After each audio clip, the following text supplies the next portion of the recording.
AIMIM प्रमुख असदुद्दीन ओवैसी ने उत्तर प्रदेश में कांवड़ियों पर फूल बरसाने को लेकर के टिप्पणी की है। हमारे साथ बातचीत के लिए मौजूद है कन्नौज से बीजेपी सांसद सुब्रत पाठक। सर, ओवैसी ने ट्वीट किया है और कहा है कि कांवड़ियों तो फूल बरसाए जा रहे हैं, लेकिन मुसलमानों घर तोड़े जा रहे हैं, उनके खिलाफ कई कार्रवाई की जा रही है। देखो, ये अब जिसके जेहन में ही सांप्रदायिकता घुसी हो उसके लिए क्या कहा जा सकता है। ये ओवैसी इस प्रकार के भड़काने की जो बातें करता है तो निश्चित रूप से इसके जेहन में भविष्य का जिन्ना बनना, ये इसके जेहन में है, ये भविष्य का जिन्ना बनना चाहता है। कुल मिलाकर रही बात कि कांवड़ियों के ऊपर फूल पुष्प वर्षा करने की, तो कांवड़ियों के ऊपर पुष्प वर्षा इसलिए की जाती है कि कांवड़ियां इस सीजन में, सावन के महीने में वो निकल कर जाते हैं और गंगा जल का ले जाकर शिवलिंग के ऊपर चढ़ाते हैं।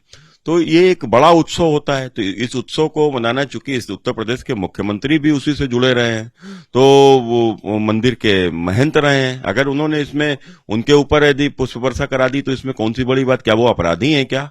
और रही बात मकान गिराने की, तो मकान किसके गिराए गए? अपराधियों के गिराए गए हैं। मकान किसके गिराए गए? आतंकवादियों के गिराए गए हैं, जो आतंकवादियों से लिप्त रहे हैं, जिन्होंने दंगा कराया है, जो दंगाइयों को संरक्षण देते रहे। ऐसे लोगों के, अपराधी, दंगाई, माफिया, हिस्ट्री सीटर, आतंकवादी, यदि इनके मकान गिराए जाते हैं और उसके बाद यदि ये ओवैसी को कष्ट होता है तो ओवैसी का कष्ट और बढ़ने वाला है।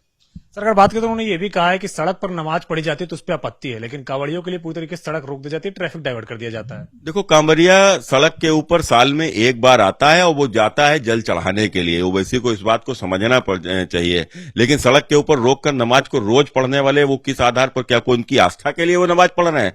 वो आस्था के लिए नहीं, अपने आप को एक दबंगई अपनी दिखाने के लिए और कानून व्यवस्था को चौपट करने के लिए और दूसरों के ऊपर एक मानसिक प्रेशर बढ़ाने के लिए जो लोग नमाज पढ़ रहे हैं सड़क को घेर कर, वो खतरनाक है।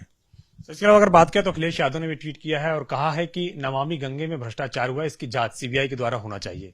देखो, सबसे पहले तो अखिलेश यादव की जांच हो जाए कि जिस प्रकार से मुख्यमंत्री रहते हुए अकूत संपत्ति जो बनाई है, जिनके पिताजी एक साधारण अध्यापक रहे हों और जिसने आज तक जिनके घर में कोई धंधा पानी ना हो, तो उसके बाद ये एहसानो शौकत भरा जीवन कहां से अखिलेश जी रहे हैं? ये कहां से इंग्लैंड में संपत्तियां खरीदी गई हैं? ये कहां से तमाम सारे मॉल में जो पैसा लगा हुआ है, ये जो भी संपत्ति इनकी दिखा रहे हैं, ये कहां से आई है?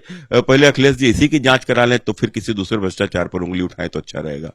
सर, एक आखिरी सवाल है। सोनिया गांधी की आज ईडी के समक्ष तीसरे दिन भी पेशी है, लेकिन कांग्रेस पार्टी कह रही है कि जानबूझकर परेशान करने के लिए उनको बार बार बुलाया जा रहा है।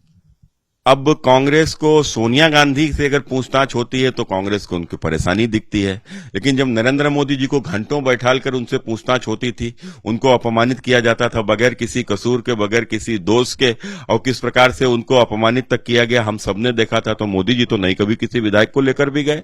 मोदी जी ने तो कभी किसी प्रकार का, वो चाहते तो वो भी देश भर के तमाम सारे लोगों को बुला लेते, सांसदों को, विधायकों को, देश भर के तमाम नेताओं को। उन्होंने तो नहीं बुलाया, बल्कि चुपचाप संविधान के तहत ईडी से जो भी उनसे पूछताछ, जो भी एजेंसियों ने पूछताछ की, उसका उन्होंने जवाब दिया और संविधान के दायरे में रहकर दिया। आज इनको क्यों कष्ट हो रहा है? अगर कोई बात है, जिस प्रकार से नेशनल हेराल्ड के जो मामले सामने आए हैं उसमें तो स्पष्ट हो रहा है कि उन्होंने भ्रष्टाचार किया है। अब भ्रष्टाचार किया है तो एजेंसियां जांच कर रही हैं। अब एजेंसियां जांच कर रही हैं तो उनका जवाब दो, ना कि सड़क के ऊपर नौटंकी करो।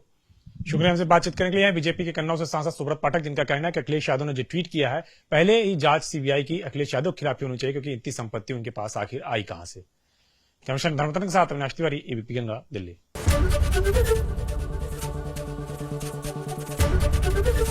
एबीपी गंगा, खबर आपकी, जुबान आपकी।